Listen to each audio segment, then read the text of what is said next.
Hello children of 11th class of the brain shaper school. आज मैं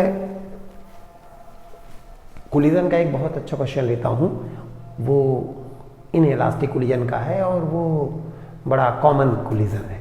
हम लोग एक बॉल को कुछ हाइट से गिराते हैं और ग्राउंड से टकरा के वो उठती है, और आपने देखा होगा कि वो कम हाइट तक उठती है। आप बॉल को फेंकिए नहीं, केवल ऐसे गिरा दीजिए, ऐसे छोड़ दीजिए, तो वो आपने जैसे मान लीजिए 3 मीटर से गिराया तो वो उठ के फिर कम जाती है। तो कितना ऊपर जाएगी ये डिपेंड करता है कि बॉल कैसी है, ग्राउंड कैसा है, मतलब दोनों के बीच में जो इन इलास्टिक कोलिजन है उसकी इन इलास्टिसिटी कितनी है, यानी कोएफिशिएंट ऑफ रेस्टिट्यूशन कितना है। तो अपन एक क्वेश्चन लेते हैं सिंपल सा, बड़ा अच्छा एक न्यूमेरिकल क्वेश्चन है कि एक बॉल है वो 3 मीटर हाइट से गिराई गई और फिर वो लौट के 2 मीटर तक गई। ठीक है, तो आपको ये बताना है कि जो यहाँ टक्कर हुई दोनों की बॉल की ग्राउंड से, उसका कोएफिशिएंट ऑफ रेस्टिट्यूशन क्या है। ठीक है, तो a ball is fallen on the ground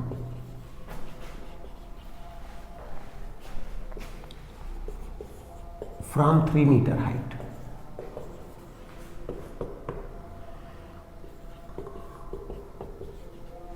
After striking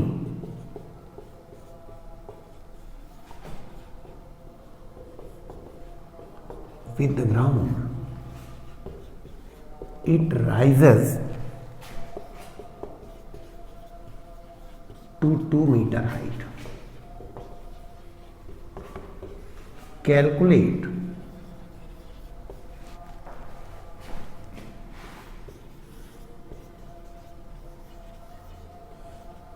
the coefficient of restitution of the collision of the ball with the ground. उस बॉल का उस ग्राउंड के साथ जो कोलिजन हुआ है उसका कोएफिशिएंट ऑफ रेस्टिट्यूशन कितना है।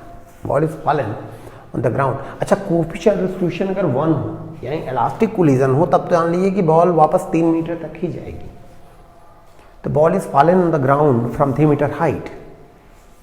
After striking with the ground it rises to 2 metre height. Calculate the coefficient of restitution of the collision of the ball with the ground। तो आप जानते हैं कि कोएफिशिएंट ऑफ रेस्टिट्यूशन क्या है कि v1 minus v2 is equal to minus e u1 minus u2। ठीक है, यहाँ से e हम निकाल सकते हैं। तो यहाँ से बॉल यहाँ टकराई आके, इस समय बॉल की वेलोसिटी क्या थी, जिस वेलोसिटी से कोलिजन हुआ, और ग्राउंड की वेलोसिटी तो 0 थी। ग्राउंड पर हम खड़े हैं हमारे रिस्पेक्ट में, तो मान लेते हैं कि बॉल को मान लेते हैं कि अपन 1 से बताते हैं, और ग्राउंड को मान लीजिए 2 बॉडी होती थी ना, 1 2, तो बॉल का 1, ग्राउंड का 2। बॉल का मास मान लीजिए कुछ भी रहा होगा, ग्राउंड का तो मास बहुत ज़्यादा, तो ये बहुत हैवी है। तो जब बॉल आके यहाँ से टकराई, तो टकराते समय जो वेलोसिटी बॉल की थी उसको अब कहना चाहिए हमको u1, क्योंकि टक्कर के पहले बॉल की वेलोसिटी u1, ग्राउंड की वेलोसिटी u2 0, और टक्कर के बाद बॉल की वेलोसिटी v1 और ग्राउंड की वेलोसिटी v2 0। ग्राउंड तो रुका ही है। ठीक है, तो u1 कितना है, तो जानते हैं u1 होता है √2gh। आप चाहे तो कैलकुलेट कर लीजिए v² = u² + 2as में। इस जर्नी के लिए u0 कर दीजिए, v निकाल लीजिए, और चाहे सीधे ये फॉर्मूला याद कर लीजिए कि आप किसी बॉडी को h हाइट से गिराएंगे तो वो यहाँ आके टकराती है √2gh वेलोसिटी से, इसे याद कर लीजिए। तो 2 × g 10 और h हाइट 3, तो ये हो जाएगा √60। ठीक है, √60 हो गया। तो √60 को आइए शॉर्टकट से आपको बता देते हैं। शॉर्टकट ऐसा होता है कि 64 माइनस 4,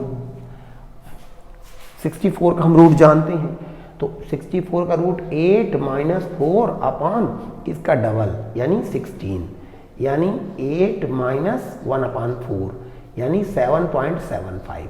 तो ये शॉर्टकट है, बाकी रूट आप निकाल लीजिएगा।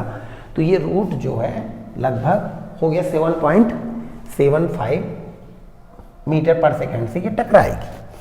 तो अब हम चलते हैं v1 यानी velocity of ball after jumping, minus v2 velocity of ground तो 0 है, माइनस e और u1 वेलोसिटी ऑफ बॉल वही 7.75 और माइनस u2 0।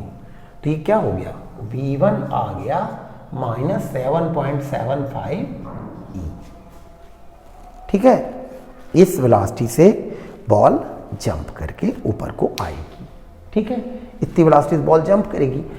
अब ऊपर कितनी ऊंचाई तक जाएगी, तो इसके बारे में भी एक शॉर्टकट है कि किसी बॉडी को हम ऊपर फेंकते हैं तो कितनी ऊंचाई तक जाएगी, पर वो मुझे भी अभी ध्यान नहीं आ रहा है। तो अपन क्यों ना इक्वेशन ऑफ मोशन लगा लेंगे। मतलब बॉल जब टकरा के लौटी तो लौट के इस वेलोसिटी से लौटी, ये हम नहीं जानते, ये निकल आएगा। तो आइए ऐसा करते हैं, इस पॉइंट का नाम रख देते हैं ए, इसका नाम रख देते हैं बी। तो बी से ए का जो मोशन बॉल के लिए होगा, आइए उसको स्टडी करते हैं। तो फॉर बी ए के लिए हम लगा देते हैं v square equal to u square plus 2 AS। ठीक है, v square to a square plus 2 AS। तो वी स्क्वायर मतलब इस जर्नी की बात है, तो फाइनल वेलोसिटी यहाँ से यहाँ पे 0 यहीं तक गई ना, तो 0 वी स्क्वायर 0 हो गया। यहाँ सॉरी, जाते वक्त यहाँ से यहाँ बी से सी तक ही मोशन होगा, तो फॉर बी सी। उठते वक्त तो यहीं गई ना, और रुक गई यहाँ जाके, रुक के फिर गिर रही होगी। तो यहाँ से ऊपर जाने तक की बात हम करें, तभी तो कह रहे हैं बॉल यहाँ तक उठी। तो बी सी के लिए तो वी स्क्वायर यहाँ पे velocity 0 equal to u square यानी यहाँ की वेलोसिटी यानी ये, तो 7.75 ई का स्क्वायर, ऊपर को प्लस लेते हैं, प्लस 2 इंटू ए। जब ऊपर को प्लस ले रहे हैं तो जी नीचे को है -10 और यस हाइट यानी ऊंचाई। कितनी हाइट तक गई, 2 मीटर तक गई।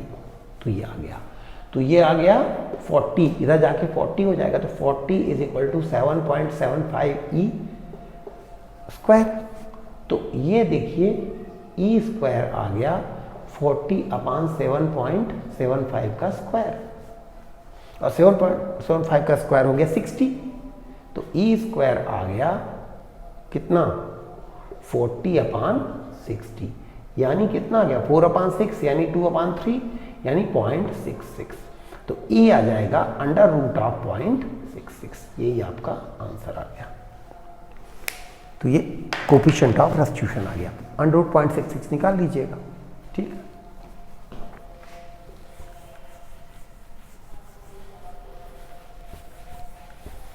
तो इसके बाद अब ये टॉपिक हमारा ख़त्म हो गया है, इसलिए आज के लेक्चर को अपन कोई नया नाम दें। वर्क पावर एनर्जी हमारा यूनिट ख़त्म हो गया है और अब हम कोई नई यूनिट आपको करवाते हैं।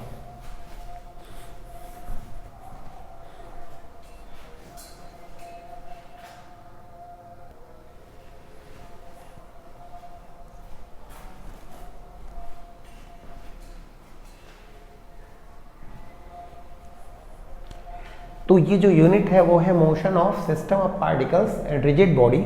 इसको हम शॉर्ट में रोटेशनल मोशन भी कहते हैं। तो रोटेशनल मोशन का पहला लेक्चर है रोटेशनल मोशन 1। तो इसमें हम आइए बात करते हैं सेंटर ऑफ मास की। अगर कोई पार्टिकल हम लेते हैं, पार्टिकल वो होता है जिसमें मास होता है लेकिन इसकी साइज और इंटरनल स्ट्रक्चर दोनों को हम निगलेक्ट कर देते हैं, यानी दोनों की हम बात नहीं करते। अगर हमने कह दिया कि पार्टिकल है और इसका डायमीटर 10⁻⁻11 मीटर है, तो भले बहुत कम है लेकिन आपने तो साइज की बात कर ली, मतलब अब आप इसको पार्टिकल नहीं मान रहे हैं। तो पार्टिकल अगर आप मानेंगे किसी चीज को तो उसकी आप साइज की बात नहीं करेंगे कितनी है, कह देंगे पार्टिकल है, हो गया। और उसके इंटरनल स्ट्रक्चर की बात नहीं करेंगे आप कि उसके अंदर क्या है। जैसे कि आप कह रहे हैं एक एटम जा रहा है दूसरे एटम से टकराया, अगर आप ये कहने लगे कि एटम के अंदर प्रोटॉन न्यूट्रॉन होते हैं, मतलब आप एटम के अंदर की बात करने लगे, means you are not taking atom as particle, you are taking it as a system. तो किसी चीज में अंदर की बात आप ना करिए। तो डेफिनेशन हो गई, particle is that body whose size and internal structure have been neglected. तो पार्टिकल बिल्कुल बहुत छोटा होता है, तो उसका मास होता है, और कहाँ होता है, पार्टिकल में ही होता है। मान लीजिए ये पार्टिकल है, इसका मास 3 ग्राम है, तो 3 ग्राम कहाँ रहता है, तो पार्टिकल में ही रहता है। अब अगर ये दूसरा पार्टिकल है, इसका मास 5 ग्राम है, तो 5 ग्राम कहाँ रहेगा, इस पार्टिकल में रहेगा। अब अगर आप कल्पना करिए कि हमने इन दोनों को एक इमेजिनरी एक रॉड से कनेक्ट कर दिया कि रॉड के एक किनारे में ये पार्टिकल, दूसरे किनारे में वो पार्टिकल, और रॉड एकदम 0 मास की है, एक कल्पनाओं की रॉड है। तो ये रॉड और ये 2 मास मिलके पूरी चीज बन गई, एक सिस्टम बन गया। और उसका मास कितना हो गया, तो इसका मास प्लस इसका मास प्लस रॉड का मास 0, तो कुल मिलाकर मास कितना हो गया, 8 ग्राम। तो 8 ग्राम का जो ये है वो उसका 8 ग्राम मास है। तो वो 8 ग्राम रहता कहाँ पे है, यहाँ रहता है 8 ग्राम, यहाँ रहता है, कहाँ रहता है, बीचों बीच में रहता है, नहीं, उसका इफेक्ट ज़्यादा होगा, शायद यहाँ कहीं रहता होगा। इसी को हम बोलते हैं centre of mass, where the total mass can be assumed to be centred. तो centre of mass of a system of particle is the point where its total mass can be assumed to be centred. तो centre of mass की ये बात करते हैं। Centre of मास, इसको short में इस चैप्टर में हम सीएम कहेंगे, वैसे सीएम सेंटीमीटर के लिए यूज होता है, पर यहाँ अभी हम इसको यूज करेंगे। तो the point, centre of mass वो पॉइंट है वेयर द टोटल मास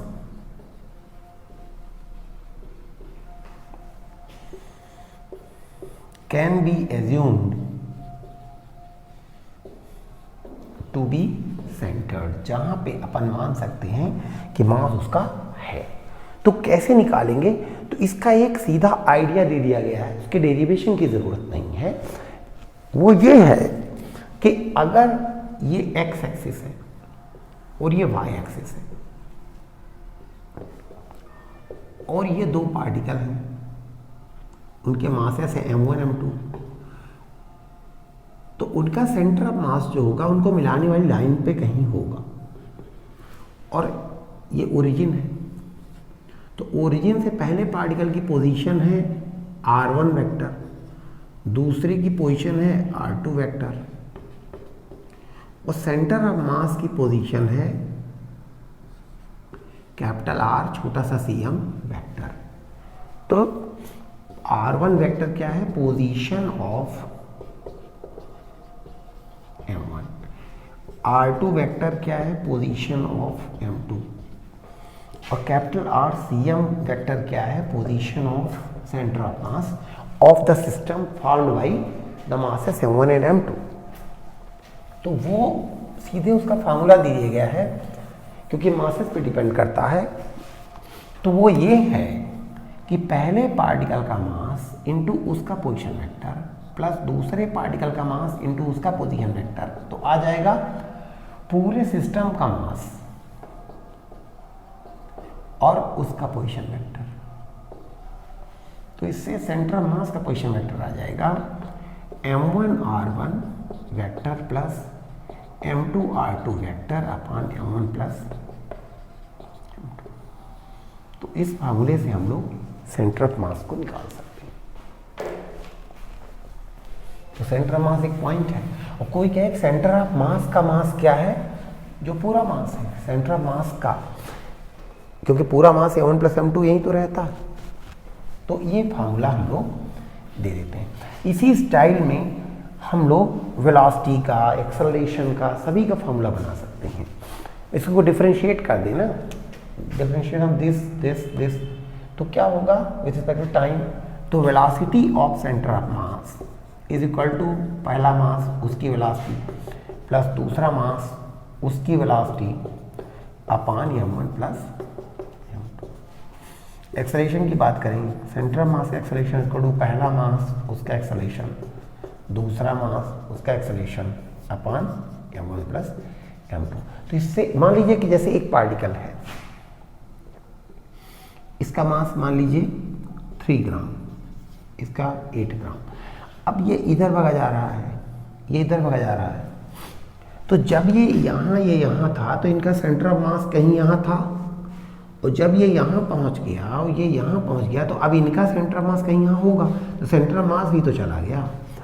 तो पार्टिकल चल रहे हैं तो सेंटर मास भी चल रहा है, तो पार्टिकल का एक्सेलरेशन दिया है तो सेंटर मास का एक्सेलरेशन भी आप निकाल सकते हैं। ठीक है, तो इस तरह से आप जिस भी चाहें जिसका भी वो सेंटर ऑफ मास की वेलोसिटी निकाल सकते हैं, पोजीशन निकाल सकते हैं, एक्सेलरेशन निकाल सकते हैं।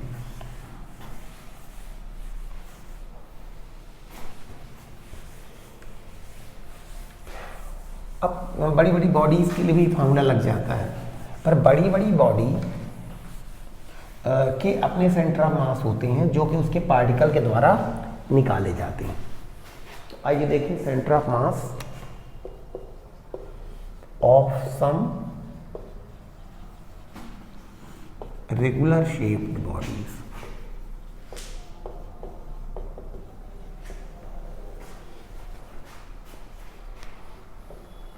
जैसे मान लीजिए आपके पास एक रॉड है, अब रॉड एक बराबर मोटी है तो उसका सेंटर ऑफ मास कहाँ होगा, तो उसकी सेंटर लाइन आप ड्रॉ कर दीजिए और यहाँ से यहाँ नाप के बीचों बीच का पॉइंट लीजिए तो वहीं सेंटर ऑफ मास होगा। अब जैसे एक रेक्टेंगुलर प्लेट है तो उसका सेंटर ऑफ मास कहाँ होगा, तो दोनों डायगोनल बना दीजिए, अगर एक बराबर मोटी है तो यहाँ पर होगा सेंटर ऑफ मास। अगर एक कोन है तो इसके सेंटर को बना दीजिए, इसको इससे मिला दीजिए, मान लीजिए h हाइट है, जो सेंटर ऑफ मास होगा ना वो यहाँ से h/4 की हाइट पर होगा, यहाँ बीचों बीच में। अगर एक सिलेंडर है तो सिलेंडर का सेंटर ऑफ मास कहाँ होगा, तो ऊपर वाले सर्कल का सेंटर और नीचे वाले का सेंटर दोनों मिला दीजिए और नाप के आधे हाथ पे चले जाइए तो वही होगा सेंटर ऑफ मास। अगर एक रेक्टेंगुलर प्लेट होगी, ट्रायंगुलर प्लेट होगी मान लीजिए, तो आप मीडियन बना दीजिए, इन दोनों का मिड पॉइंट से इसको जोड़ दीजिए और इन दोनों के मिड पॉइंट से इसको जोड़ दीजिए, तो ये पॉइंट बन गया सेंट्रॉइड और यही है centre of mass, the point of intersection of the medians of the various sides। तो सेंटर ऑफ मास की पोजीशंस आ गई और ये इस तरह से होती है कि अगर ये डिस्टेंस x है तो ये डिस्टेंस 2x होती है। आप जानते होंगे ये 2:1 में ये सेंट्रॉइड इसको काटता है अगर रेक्टेंगुलर प्लेट यूनिफॉर्म थिकनेस की हो। तो इस तरह से कई बॉडीज के सेंटर ऑफ मास आप निकाल सकते हैं। अब ये जो फार्मूला आपका था कि सेंटर ऑफ मास की position is equal to m1 r1 plus m2 r2 upon m1 plus m2, तो ये तो दो पार्टिकल के लिए था। अब मान लीजिए किसी भी बॉडी में बहुत सारे पार्टिकल हैं, जैसे पूरी बॉडी है, अब ये पार्टिकल ही पार्टिकल है, m1 m2 m3 m4 और उनकी सबकी पोजीशन है, m1 की पोजीशन r1, m2 की पोजीशन r2, m3 की पोजीशन r3, m4 r4। ठीक, तो फिर उसका जो पूरे का सेंटर ऑफ मास आएगा और उसकी जो पोजीशन आएगी तो वो इस तरह से हो आएगी फॉर n पार्टिकल्स। अगर मान लेते हैं कि सिस्टम में n पार्टिकल है तो उसका सेंटर ऑफ मास कैसे आएगा, पहला मास उसकी पोजीशन,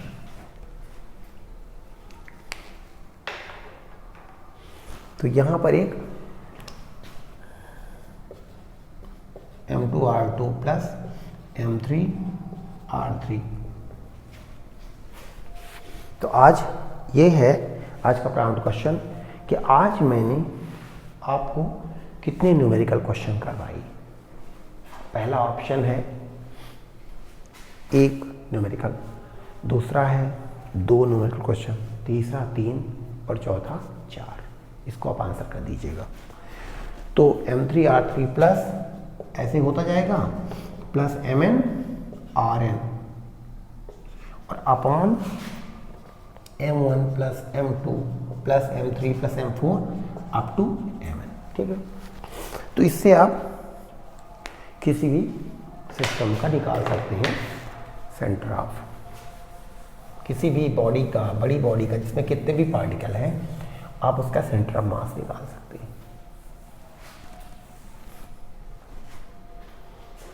अभी काम है कि जो पोजीशन वेक्टर होता है वो होता है xi plus yj plus zk। ठीक है, जहां उसके कोऑर्डिनेट्स हैं x y z। तो r1 होगा x1i y1j z1 की, r2 r3 सबकी वैल्यू आप यहाँ रख दीजिए और फिर i के कंपोनेंट इकट्ठा कर लीजिए। तो आपको क्या है, और मान लीजिए सेंटर ऑफ मास जो है उसके कोऑर्डिनेट है xcm ycm zcm। Coordinates of cm मान लीजिए है x cm y cm z cm। तो x cm हो जाएगा m1 x1 plus m2 x2 and so on mn xn upon m1 plus m2 plus m3 plus up to mn। ऐसे ही YCM का formula बन जाएगा। तो YCM m1 y1 plus m2 y2 and so on up to mn yn upon m1 plus m2 up to mn। ठीक है, और इसी प्रकार से फिर ZCM आ जाएगा m1 z1 plus m2 z2 plus m3 z3 to mn zn upon m1 plus m2 plus m3 plus plus mn। ठीक है, तो इसको शॉर्ट भी एक तरीका है लिखने का, सिंबल के रूप में हम इन लंबे लंबे फार्मूलों को भी लिख सकते हैं। जैसे इस तरह का कि XCM m1 x1 m2 x2, तो उसको हम कह सकते हैं mi xi। ये आई कैप नहीं है, आई एक काउंटर है, नंबर है, और sigma i is equal to 1 to n। और उसी प्रकार से mi और सिग्मा यानी summation i is equal to 1 to n। तो i की जगह जब आप 1 रखेंगे तो बन जाएगा m1 x1, 2 रखेंगे m2 x2 और सिग्मा बोलेगा कि सबको जोड़ दीजिए तो वही लाइन आ जाएगी। इसी प्रकार से YCM क्या आएगा, sigma i is equal to 1 to n mi yi upon sigma i is equal to 1 to n mi। और इसी प्रकार ZCM क्या आएगा, sigma mi zi i is equal to 1 to n और सिग्मा mi और i is equal to 1 to n। तो इन तमाम फार्मूलों से आप अगर डिफरेंट पार्टिकल्स के मासेस और उनके कोऑर्डिनेट्स दिए हो तो आप सेंटर ऑफ मास के कोऑर्डिनेट्स निकाल सकते हैं। So thank you very much for watching. तो ये रोटेशन मोशन का पहला लेक्चर खत्म हुआ और अब हम आगे बढ़ेंगे, और ये बहुत ही ज़्यादा इम्पॉर्टेंट चैप्टर ये है, इसको आप ध्यान समझ लीजिए। तो फ़ायदा ये होगा कि आप को 11th में तो अच्छे मार्क्स मिलेंगे ही, आप JEE और नीट में भी अच्छे मार्क्स पाएंगे, क्योंकि बहुत ज़्यादा क्वेश्चन इस चैप्टर से पूछे आते हैं। So thank you very much for watching.